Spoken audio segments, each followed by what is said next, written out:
everybody, thanks for watching today.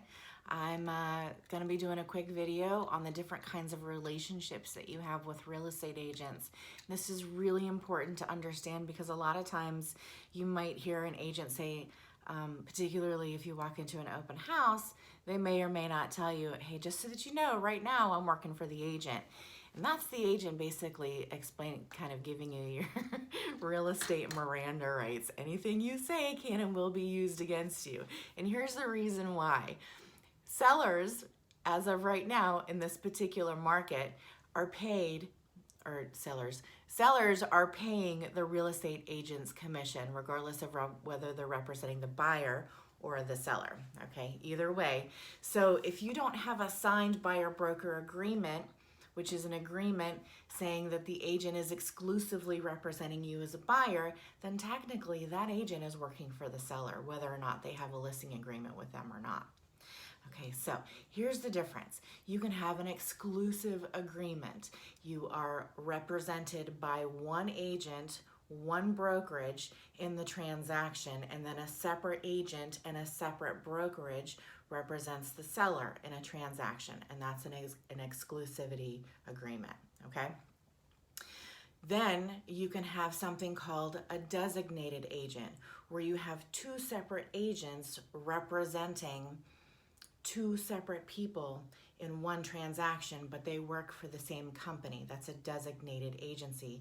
Because technically, when you sign that agreement with the agent, you're actually signing it with the brokerage, which is the company that that agent works for, because they hold all of our licenses, but you're allowing that agent to represent you in the transaction on behalf of that agent. So again, a designated agent is when you have two separate agents representing the buyer and the seller, but they work for the same company. Make sense? Okay, if you have any questions, leave a comment. And then finally, you can have one agent representing both the buyer and the seller, obviously working for the same company, right? Because it's one agent, and they kind of work as a referee of sorts. So basically, they're facilitating the transaction. Not all agents can do this because not all agents can, let's be honest, not all agents are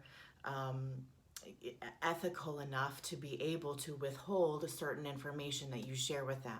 So if you're ever in a situation where you have one agent between the buyer and the seller, be very careful about what kind of financial information, what kind of needs and wants information that you share with that agent. And that's basically, there's my puppy. That's Pandora. So those are the three main kinds of relationships that you can have with a real estate agent. Here, I'll cover her up so you guys can't see her with my big old head. So there's also another kind of agreement, and that's a limited service agreement. And this is typically only used in a selling situation where a seller wants to sell their house for sale by owner, but they want it listed on the MLS or the multiple listing service so that it has a broader range of people seeing it. And then the agent and the seller determine what kind of services that agent is going to provide for those fees, because you can just put it up on the MLS for a small fee, or you can have them help you negotiate or whatnot. There's lots of different things that you can do, but technically they're not fully representing the seller at that point. So those are the three different kinds. You have dual agency, which is when you have one agent representing both the buyer and the seller. Again, be very careful what kind of information you share with them.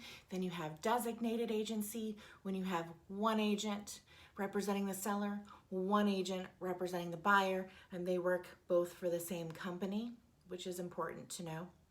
They do have to get your permission for that. They actually have to get your permission for all types of these relationships, but they have to be very clear when that sort of thing happens. And then you have one agent working for one company, working for one buyer, and then you have another agent working for another agency working for the seller. And that's an exclusive buyer, broker, or listing agreement. So there you go. If you guys have any questions, leave any comments. And if there's anything I can do to help you buy or sell or expand your empire, you know how to reach me. You can call me at 757-739-8200. And again, this is Andre with Prodigy Realty. And I hope to see you guys real soon. Bye.